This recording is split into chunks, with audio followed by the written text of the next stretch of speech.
పాత్రికేయ మిత్రులారా, వందనాలు మీకు. ఒకసారి ప్రసాద ల్యాబ్లో నేను అలా బయటకు వెళ్తున్నప్పుడు మన సార్ అక్కడ దియాడి దగ్గర ఉన్నారు, ఫైనల్ మిక్సింగ్ దియాడి దగ్గర ఉన్నారు. ఆయన వారు కనపడినట్టు విశేష వెంటనే ఆ మహానుభావుడు ఇప్పుడు ఏం చేస్తారు సినిమా, పలానా సినిమా విశాఖ ఉక్కు ఆంధ్ర హక్కు ప్లాన్ చేసుకుంటున్నా సార్ అని చెప్పా.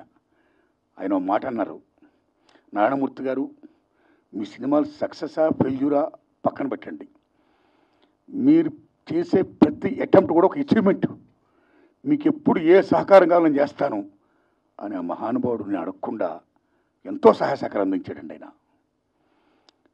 ఆయనకి నాకు ఏ అబ్లిగేషన్ లేదండి, కేవలం నా పట్ల నా సినిమా పట్ల ఆయనకున్న అభిమానం.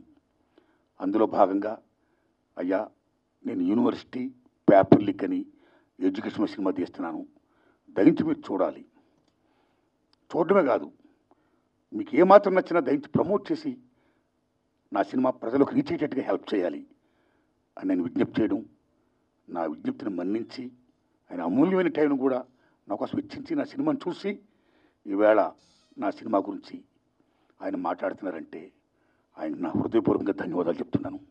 Thanks a lot sir. Please.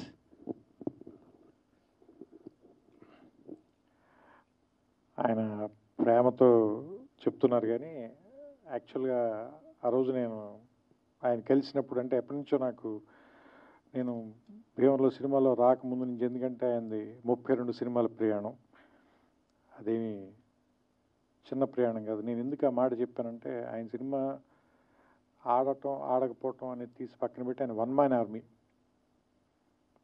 ఆయన దాంట్లో రాజు ఆయనే, సైన్యాధిపతి ఆయనే, సైనికుడు ఆయనే, అన్నీ ఆయనే. సో ఒక్క మనిషి సినిమా ఆలోచన పుట్టడం దగ్గర నుంచి దాని ఎగ్జిక్యూషను, దాని తాలూకు రిలీజ్ వరకు సినిమాని తీసుకెళ్ళి జనం ముందుకి థియేటర్లో సినిమాని ఒకే ఒక వ్యక్తి ఇంత ప్రయత్నం చేస్తున్నారంటే అది కూడా ఖచ్చితంగా ఏదో ఒక కారణం ఉండి తీరాలి సినిమాకి, దానికి ఖచ్చితంగా ఏదో ఒక ప్రయోజనం ఉండి తీరాలి. ఒక మాట మనం ఖచ్చితంగా మాట్లాడాలి, ఆ మాట వినపడాలి. అంటే నొక్కబడే గొంతుల గురించి మాట్లాడడానికి ఒక గొంతు ఉంది, ఆ గొంతు అందరికీ వినపడాలి. అది మనకు నచ్చచ్చు, నచ్చకపోవచ్చు, దాంతో మనం ఏకీభవించవచ్చు, ఏకీభవించకపోవచ్చు, కానీ వాళ్ళు మాట్లాడాల్సిన అవసరం ఉంది, అది మనం వినాల్సిన అవసరం కూడా ఉంది. లేకపోతే ఏం జరుగుతుందంటే ప్రపంచంలో ఏకపక్ష ధోరణి అనేది రావటం మూలంగా రాబోయే జనరేషన్స్ చాలా సంకుచితంగా తయారైపోతారు. సో అందుకని విభిన్నమైనటువంటి గొంతులు, విభిన్నమైన అభిప్రాయాలు, వీటిల్లోనే బ్యూటీ ఉంది. సో అలాంటి ఒక పార్శ్వం, అలాంటి ఒక అందం ఆర్ నారాయణమూర్తి గారి సొంతం. అది ఆయన తాలూకు శైలి, అది ప్రత్యేకం. ఇప్పుడు ఈ సినిమాకి వచ్చినప్పుడు కూడా నేను సినిమా ఎలా ఉంది అని ఒకే ఒక మాటలో చెప్పాలంటే, నేను 2.5 గంటల పాటు వచ్చి ఫస్ట్ కార్డు పడిన వెంటనే 162 నిమిషాలు అనగానే నేను కొంచెం భయపడ్డా. అయ్యో బాబు 2 గంటల 40 నిమిషాలు ఇప్పుడు కూర్చొని చూడాలా మనం ఈ సినిమా, ఫస్ట్ వచ్చే భయం. ఎందుకంటే కరోనా తర్వాత అందరికీ కూడా ఏ సినిమాని కూడా 20 నిమిషాల మించి 30 నిమిషాల మించి చూడలేనటువంటి ఒక, ఏమంటారు దాన్ని, ఒక అది యాంగ్జైటీ అనాలా, అసహనం అనాలా, అలాంటి పరిస్థితిలో ఉంది ప్రపంచం మొత్తం. అలాంటి సినిమాని 2 గంటల సినిమా, 2 hours ఇప్పుడు నేను చూసింది, 2 గంటల సినిమా చూస్తే, క్షమించాలి సమయం తప్పుగా చెప్పా, 2 గంటల సినిమా చూసినప్పుడు నాకు చాలా ఫాస్ట్గా పరిగెత్తి వెళ్ళిపోయింది, సినిమా అయిపోయింది. దాంతో విషయం, ఇందులో ఉన్న విషయం పేపర్ లీకులు, యూనివర్సిటీలు లేదంటే కాలేజీ రోజుల నుంచి విద్యాబోధన ఇంగ్లీష్లో జరగాల, తెలుగులో జరగాల, విద్యార్థులు ఉద్యోగాల కోసం జాబ్ క్యాలెండర్ల కోసం వెయిట్ చేయటం, అక్కడ కూడా లంచాలు ఇచ్చిన వాళ్ళకి ఉద్యోగాలు వస్తుంటే మిగతా తాలూకు స్టూడెంట్లు కానీ మిగతా వాళ్ళ తాలూకు నిస్పృహ, ఇందులో ఏది కూడా మన ఇమీడియట్గా ఉత్తేజపరిచే అంశాలు కాదు, ఏదో ఆలోచింపజేసేవు లేదా నిరాశపరిచే అంశాలు అయినప్పటికీ కూడా సినిమాని చాలా బలంగా పట్టుగా నడిపించారు. నేను అనుకోవటం అది మీ సిన్సియారిటీని అనుకుంటున్నాను. కేవలం మీ సిన్సియారిటీ మూలంగానే మనకి లోపల ఏదైనా ఒక లాంగ్వేజ్ వచ్చే లోపే మీ సిన్సియారిటీ వల్ల బ్రదర్ ఒక్క నిమిషం. అంటే మాకు ఏదైనా లోపల ఒక లాంగ్వేజ్ వచ్చే లోపే మీ సిన్సియారిటీ వల్ల దాన్ని ఏం మాట అనలేకపోతున్నాం. అంటే మిమ్మల్ని ఎందుకు గౌరవిస్తారు అంటే అందరం కూడా, మేమంతా కూడా ఎందుకు గౌరవిస్తాం, మేము కానీ పాత్రికేయులు కానీ మీడియా కానీ లేదంటే ప్రేక్షకులు కానీ ఎందుకు గౌరవిస్తారంటే మీ అభిప్రాయం నచ్చో నచ్చకో రెండూ కాదు, మీరు అది చెప్పే తీరు, దాన్ని మీ అభిప్రాయాన్ని మీరు ముందుకు తీసుకెళ్ళటంలో మీకున్న నిబద్ధత, మీ సిన్సియారిటీ, దాన్ని మాత్రం ఎవ్వరు క్వశ్చన్ చేయలేరు. అది మాత్రం మీ సొంతం. అలాంటి వాటి కోసమే నేను ఇప్పుడు వచ్చి మీ పక్కన నుంచున్నాను. కేవలం ఏంటంటే మీ నిబద్ధత నచ్చే దానికి గౌరవం ఇచ్చే. ఎందుకంటే ఇంతలా రాజీ పడకుండా బతకటం అందరి వల్ల సాధ్యం కాదు, నా వల్ల కూడా. నేను చాలాసార్లు రాజీ పడ్డాను నేను. సో అందుకని ఏంటంటే ఇలా రాజీ పడకుండా బతకటం అందరి వల్ల అవ్వదు, కొంత జెలసీ కూడా ఉంది నాకు. అలా బతకడం అంత తేలిక కాదు. సో అందుకని ఆయన పక్కన నిలబడి ఆయన నా అమూల్యమైన సమయం అన్నారు, కానీ ఆయన తన సమయాన్ని వెచ్చిచ్చి నాకు సినిమా చూపించినందుకు, ఈ సినిమా గురించి నన్ను మాట్లాడమని నాకు అవకాశం కల్పించినందుకు నేను మనస్ఫూర్తిగా ఆయన కృతజ్ఞతలు చెప్తున్నాను. ఈ సినిమా రేపు ఈ నెల ఆగస్టు 22వ తారీఖున రిలీజ్ అవుతుంది. దీన్ని థియేటర్లో చూడండి. ఇలాంటి సినిమాలు ఎందుకు బతకాలి అంటే ఆర్ నారాయణమూర్తి గారు మరిన్ని సినిమాలు ఇంకా తీయాలి. ఎందుకంటే అర్ధరాత్రి స్వతంత్రం నాకు తెలుసు, ఒరే రిక్షా నాకు తెలుసు, చాలా సూపర్ హిట్లు కొట్టారు మీరు. You're super star in your own way. So ఇప్పుడు కూడా చెప్తున్నాం కదా, ఆ స్టార్ ప్రెజెన్స్ అయితే ఉంది. మీకు తెలుసో తెలీదో మేము ఒక సినిమాలో క్యారెక్టర్కి మిమ్మల్ని అనుకున్నాం, కానీ నాకు ఎవరు ఏం చెప్పారంటే ఆయన చేయరని చెప్పారు. ఎందుకంటే మీరు రెమ్యూనరేషన్ ఆఫర్ చేసైతే ఆర్ నారాయణమూర్తి గారిని కొనలేరన్న.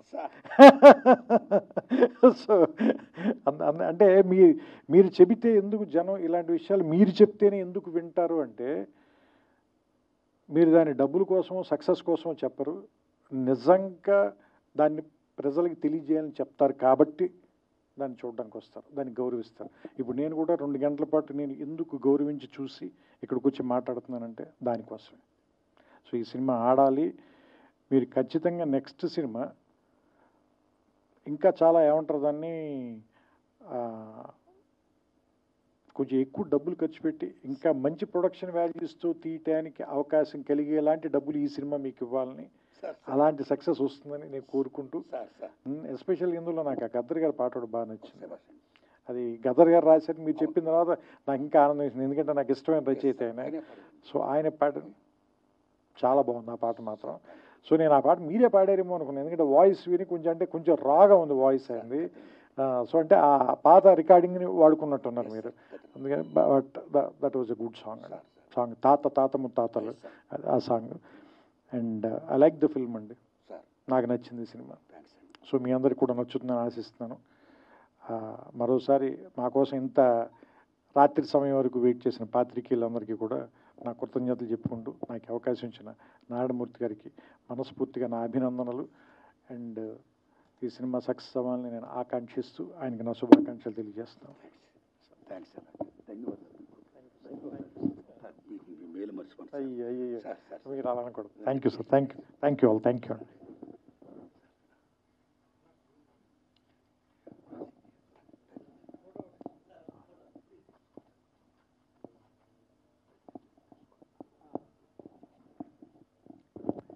అండ్ ఇంకొకటి, ఈ సినిమాలో అయినా ఐ కాంట్ బ్రీత్ అని 1-2 సందర్భాల్లో చెప్పారు. అంటే ఎందుకు అంటే ఉక్కిరి బిక్కిరిగా ఉంది. ఎవరికి ఉక్కిరి బిక్కిరిగా ఉంది అంటే, ఈ సినిమాలు చూస్తుంటే నాకు అనిపించింది, పిల్లల చదువుల కోసం, వాళ్ళ భవిష్యత్తు కోసం వీళ్ళ వర్తమానాన్ని తాకట్టు పెట్టిన తల్లిదండ్రులకి చాలా ఉక్కిరి బిక్కిరిగా ఉంది. దీని విష సంస్కృతి అనాలా, లేదంటే ఇది మనం దేని వెనకాల పరిగెడుతున్నాం, చదువు వల్ల వచ్చే సక్సెస్ వెనకాల, లేదా నిజంగా జ్ఞానం వెనకాల? జ్ఞానం వెనకాల పరిగెడుతుంటే ఇంత డబ్బులు విసిరేసి ఎందుకు పరిగెత్తాలి మనం? ఆ క్వశ్చన్ అయితే మాత్రం వచ్చింది సార్. సో అంటే యాక్చువల్గా జ్ఞానం మనకి ఆనందాన్ని ఇవ్వాలి. ఇంత నొప్పి ఎందుకు ఇస్తుంది, ఇంత బాధను ఎందుకు ఇస్తుంది, మన కన్న వాళ్ళకి ఇంత కష్టాన్ని ఎందుకు ఇస్తుంది? ఎందుకంటే నేను కూడా ఇంజనీరింగ్లో ర్యాంక్ వచ్చి, బట్ అది ప్రైవేట్ కాలేజీలో వచ్చింది నా ర్యాంక్, 3000 చిల్లర ఎంత ర్యాంక్ వచ్చింది. మా ఫాదర్కి మేము 4 పిల్లలం, ఆయన చదివించలేను అన్నాడు. సరే మరి ఆయన తేలిగ్గా చెప్పారో లేదా నేను తేలిగ్గా తీసుకున్నానో తెలియదు, కానీ దాన్ని పెద్ద పట్టించుకోకుండా నేను గ్రాడ్యుయేషన్ బీఎస్సీ చదువుకోరాన్నాడని నేను బీఎస్సీ చదివేశాను. కానీ అంటే ఇప్పుడు వీళ్ళని చూస్తుంటే అప్పుడున్నంత తేలిగ్గా సమాజం ఎందుకు లేదు, ఇప్పుడు మనుషులు కూడా ఎందుకంత తేలిగ్గా ఎందుకు లేరు, ఎందుకంత సుఖంగా లేరు, ఎందుకంత బరువుగా ఉన్నారు అంటే మనం అంత ఒత్తిడి పెట్టేస్తున్నాం పిల్లల మీద. ఇందులో పెట్టారు చూసారా, నువ్వు అన్నం కలుపుకునే టైంలో పుస్తకం చదివితే బెటర్ కదా అని చెప్పి మదరు ముద్ద తిను, నువ్వు చదువుకో, అన్నం మాత్రం నేను కలిపి పెడతాను, అంత ఒత్తిడి ఎందుకు పెట్టేస్తున్నారు పిల్లల మీద. అంటే వాళ్ళ భవిష్యత్తు గురించి వీళ్ళు ఎందుకు ఎంత వీళ్ళ వర్తమానాన్ని తాకట్టు పెట్టేస్తున్నారు. ఆ పాయింట్ ఒకటి బాగా నచ్చింది నాకు ఈ సినిమా, అదొకటి చెప్పాలనిపించింది, అందుకని మళ్ళీ తీసుకున్నాను. Thank you.